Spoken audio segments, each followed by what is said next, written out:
Good morning students. आज हम potential difference के बारे में पढ़ेंगे। अब दो पॉइंट्स दिए हुए होते हैं, उन दोनों पॉइंट्स के बीच में एक यूनिट माने वन, यूनिट का मतलब समझ लो वन यूनिट चार्ज को मूवमेंट करने में कितना वर्क करना पड़ता है।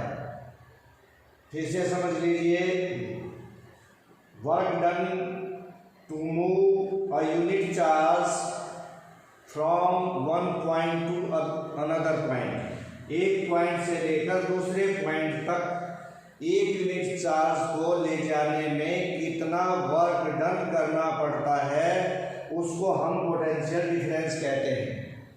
पोटेंशियल डिफरेंस को हम कैपिटल V से रिप्रेजेंट करते हैं। तो पोटेंशियल डिफरेंस क्या है? Work done to move a unit charge from one point to another point. दो पॉइंट्स के बीच में एक यूनिट चार्ज को ले जाने में कितना काम करना पड़ा, कितने जूल वर्क हुआ, इसको हम कहेंगे पोटेंशियल डिफरेंस। पोटेंशियल डिफरेंस को ये समझ लीजिए कि मान लो दो पॉइंट्स दे रखे हैं, तो एक पॉइंट से दूसरे पॉइंट तक जाने में, एक पॉइंट से दूसरे पॉइंट तक जाने में एक यूनिट चार्ज को कितना वर्क डन हुआ, इसको हम पोटेंशियल डिफरेंस कहेंगे। हमेशा ये याद रखना, पोटेंशियल डिफरेंस कहाँ से होगा? जहाँ पर कोई भी चार्ज ज़्यादा है वो कम, हाईएस्ट टू लोवेस्ट की ओर जाएगा। तो जैसे नेगेटिव टू पॉजिटिव की ओर जाएगा। अब पॉजिटिव चार्ज प्रोटॉन्स पे होता है, नेगेटिव चार्ज इलेक्ट्रॉन्स पे होता है। तो movement of electrons he current होता है, इलेक्ट्रॉन्स का मूवमेंट ही करंट होता है। तो इसका मतलब ये हुआ कि एक यूनिट पॉजिटिव चार्ज को, एक यूनिट चार्ज को एक पॉइंट से दूसरे पॉइंट तक ले जाने में अब जाएगा। जैसे मान लो कि कोई पानी का टैंक है, अब वो ऊपर रखा है, तो क्या होगा कि जब वो नीचे उस टेप को खोलेंगे तो वो पानी नीचे आना शुरू होगा, वो ऊपर नहीं जाएगा, ऊपर से नीचे की ओर। इसी प्रकार ये भी हाईएस्ट पॉइंट, हाईएस्ट लेवल से लोवेस्ट लेवल की ओर बढ़ता है। तो पोटेंशियल डिफरेंस हाईएस्ट लेवल से लोवेस्ट लेवल की ओर बढ़ता है। समझ लीजिए कि जब वो लेवल इक्वल हो जाते हैं तो करंट फ्लो करना बंद कर देता है। फॉर एग्जांपल, जैसे हम कोई सेल या बैटरी लेते हैं, मान लो टॉर्च सेल है, टॉर्च के अंदर हमने सेल डाल दिए। अब आप देखोगे जब नए सेल डालते हैं तो उनमें पोटेंशियल डिफरेंस ज़्यादा होता है। तो क्या होगा कि उनकी जो ब्राइटनेस या ग्लो करना या चमकना कह लो या उनकी लाइट कह लो, वो बहुत तेज होगी, बहुत ब्राइट होगी। लेकिन फिर क्या होगा कि धीरे धीरे धीरे धीरे धीरे धीरे वो डिम होती चली जाएगी और एक पॉइंट ये आ जाएगा कि जब वो ग्लो करना या उसमें लाइट आना बंद हो जाएगी। मतलब जैसे ही पोटेंशियल डिफरेंस कम होता जाएगा तो वो आपका उसमें करंट फ्लो होना कम होता चला जाएगा और एक लेवल ही आ जाएगा कि वो ग्लो करना बंद कर देगा। तो इसलिए इस पोटेंशियल डिफरेंस को मेंटेन अगर हम रखेंगे तभी हमारा करंट फ्लो होता रहेगा। ठीक है जी। तो ये हम किससे देखते हैं? कैपिटल V से। तो वर्क डन बाय चार्ज, देखो ये चार्ज के लिए होता है, ये वर्क डन। तो इसका मतलब क्या हुआ? वोल्ट। वोल्ट मीन्स, इसमें वोल्ट क्या है? इसकी यूनिट है। वोल्टा नाम के एक वैज्ञानिक ने इसके बारे में हमें बताया था, तो इसलिए इसका यूनिट बना दी वोल्ट। तो वोल्ट क्या है या पोटेंशियल डिफरेंस क्या है? Work done to move a unit positive unit charge, work done to move a unit charge from one point to another point is called potential difference. अब 1 volt क्या है? इसके सामने 1 लगा दो, यहाँ भी 1 लगा दो, यहाँ भी 1 लगा दो, तो 1 वोल्ट हो जाएगा। 1 ये वर्क की यूनिट होती है जूल, एनर्जी की भी यूनिट होती है जूल। जब 1 जूल काम, 1 वर्क का मतलब 1 जूल यूनिट से लिखेंगे। जब 1 जूल वर्क एक कूलाम चार्ज को, क्योंकि चार्ज की यूनिट कूलाम है, 1 जूल वर्क हो एक कूलाम चार्ज को ले जाने के लिए, तो कहेंगे उसका पोटेंशियल डिफरेंस है 1 वोल्ट। फिर से समझ लो, अगर एक कूलाम चार्ज को ले जाने के लिए, कैरी करने के लिए अगर 1 जूल वर्क होता है तो हम कहेंगे उसका पोटेंशियल डिफरेंस 1 वोल्ट है। ठीक है जी। When 1 joule of work is done in carrying 1 coulomb of charge from one point to another, then we can say that potential difference is 1 volt। तो उम्मीद है ये समझ आ गया होगा।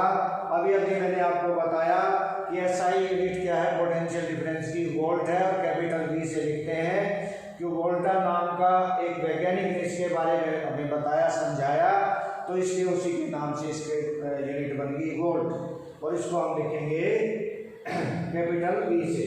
ये मैंने आपको समझा दिया है। अब इसको मापने के लिए किस यंत्र या किस इंस्ट्रूमेंट का यूज होता है उसको कहते हैं वोल्टामीटर। वोल्टामीटर में बीच में वी लिखा होता है, जैसे ये कोई वोल्टामीटर उसमें वी लिखा होगा सर्कल में, तो हमारा वोल्ट मीटर है। तो क्या है हमारा वोल्ट मीटर है। ठीक है जी, वोल्ट मीटर। और ये लिखा है तो एम मीटर है। एम मीटर सीरीज में जोड़ा जाता है और वोल्ट मीटर पैरेलल में जोड़ा जाता है। अब मैंने बताया था कि एम मीटर के अंदर लो रेजिस्टेंस होता है, यानी current most of the current flow करता है, वो रेजिस्ट नहीं होता, उसको रुकावट नहीं होती। लेकिन वोल्ट मीटर में हाई रेजिस्टेंस होता है, हाई रेजिस्टेंस होता है। तो किस है वोल्ट मीटर? वो इंस्ट्रूमेंट है जो हमें पोटेंशियल डिफरेंस, दो पॉइंट्स के बीच में कितना पोटेंशियल डिफरेंस है उसको मापने के लिए किस इंस्ट्रूमेंट का यूज करते हैं? वोल्ट मीटर का यूज करते हैं। ये इसका रेजिस्टेंस हाई होता है, मैं फिर से बता रहा हूँ, याद रखने की चीज है। रेजिस्टेंस कितना होता है? हाई। इसको पैरेलल में जोड़ा जाता है और इसका सिंबल होता है ये वी, कैपिटल वी सी। ठीक है जी। अब देखो, पोटेंशियल डिफरेंस को मेंटेन करने के लिए हम किसका यूज करते हैं? सेल या बैटरी का, सेल या बैटरी का। तो पोटेंशियल डिफरेंस किससे मेंटेन होगा? सेल से या बैटरी से मेंटेन होगा। ठीक है जी। अभी मैंने बताया था और इसमें भी लिखा है current always flows from higher potential to lower potential. Higher potential से लोअर पोटेंशियल की ओर करंट फ्लो होता है। उम्मीद है ये पॉइंट आपको समझ आ गया होगा।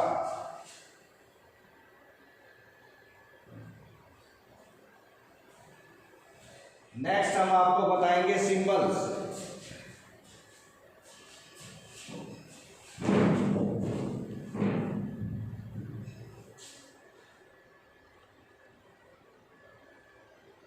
अब जो हम सर्किट बनाते हैं और किन किन कंपोनेंट्स का यूज होता है, उनके लिए कौन से सिंबल्स हम यूज करते हैं, उसके बारे में आप ध्यान से समझें। इलेक्ट्रिक सेल, सिर्फ एक सेल के लिए हम ये सिंबल का यूज करते हैं। जो छोटा, इसमें एक छोटा सा मार्क किया है, यहाँ पर नेगेटिव यानी इलेक्ट्रॉन को दिखाता है, और थोड़ा सा बड़ा है ये पॉजिटिव पॉइंट को दिखाता है। और जहाँ बैटरी होती है उसमें दो या दो से अधिक सेल का यूज होता है, तो वो बैटरी बन जाती है। बैटरी कब बनती है? जब दो या दो से अधिक सेल का यूज हो जाए। और सेल क्या था? सिंगल के लिए। देखो आपको मैंने समझा। अब इसमें दो है, एक इसने तीन दे दिए, एक ये पॉजिटिव, बड़ा छोटा, तीसरा। तो दो या दो से अधिक सेल को मिला दे तो बैटरी बन जाएगी, उसका सिंबल ये यूज होगा। फिर एक की, इसका मतलब एक की है, ओपन। ओपन का मतलब जब इसको एक की के अंदर एक कोई इंसर्ट करते हैं, जब उसको निकाल देंगे, प्लग को निकाल देंगे तो ये ओपन हो जाएगा, अर्थात करंट फ्लो करना बंद कर देगा। इस बिंदी लगाने का, एक पॉइंट लगाने का अर्थ है कि ये क्लोज की है। क्लोज की का मतलब है सर्किट क्लोज है और इसके अंदर करंट फ्लो करता है। जब हम दो वायर को ज्वाइंट करते हैं आपस में तो इसको ऐसे लिखा जाता है और यहाँ पर एक पॉइंट बना देते हैं। इसका मतलब है कि ये दोनों के दोनों वायर ज्वाइंट हैं। अब इससे आप समझ जाओगे कि ये ज्वाइंट नहीं है, एक वायर के ऊपर से दूसरा वायर गया है और ये अलग अलग है। ठीक है, ये एक दूसरे को क्रॉस करते हैं लेकिन आपस में ज्वाइंट नहीं है, ज्वाइंट नहीं किया गया है इनको। किसी भी इलेक्ट्रिक बल्ब को शो करने का सिंबल ये है, या तो बल्ब टाइप में बना दें या बल्ब इस तरह से कर दें। ये हमारे रेजिस्टेंस को शो करने के लिए होता है। जब हम सर्किट में रेजिस्टेंस लगाते हैं तो ये इस प्रकार से हमारा लिखा जाता है। अगर हम इसको ऐसे कर दें या ऐसे कर दें या ऐसे कर दें तो ये रियोस्टेट होता है। क्या होता है ये? रियोस्टेट। रियोस्टेट के बारे में हम आपको आगे बताएंगे। रियोस्टेट क्या होता है? वेरिएबल रेजिस्टेंस होता है। इसका अर्थ ये है कि बगैर सेल या बैटरी को बदले हम पोटेंशियल डिफरेंस को कम या ज़्यादा कर सकते हैं, यानी करंट का फ्लो को कम या ज़्यादा किया जा सकता है। इसके बाद है ये एमीटर का। एमीटर सर्किट में किसको शो करता है, किसको डिफ्लेक्ट करता है? करंट को डिफ्लेक्ट करता है। और ये सीरीज में जोड़ा जाता है। इसका रेजिस्टेंस बहुत लो होता है। इसका अर्थ ये है कि मोस्ट ऑफ द करंट उस सर्किट में से पास होता है। आगे देखते हैं अब।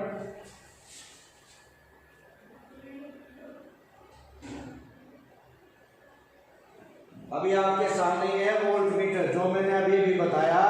वोल्ट मीटर किसके लिए यूज होता है? पोटेंशियल डिफरेंस को मापने के लिए यूज होता है। और इसमें क्या होता है, इसका जो रेजिस्टेंस है बहुत हाई होता है, मतलब ये अपने अंदर से बहुत ही ना के बराबर नेग्लिजेंस करंट को पास होने देता है।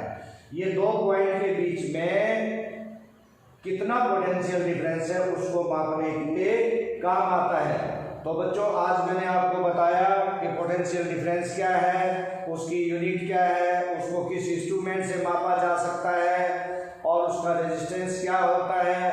ये पैरेलल में जोड़ा जाता है, एमीटर को सीरीज में जोड़ा जाता है। तो आज का आपका टॉपिक हमने क्लियर कर दिया।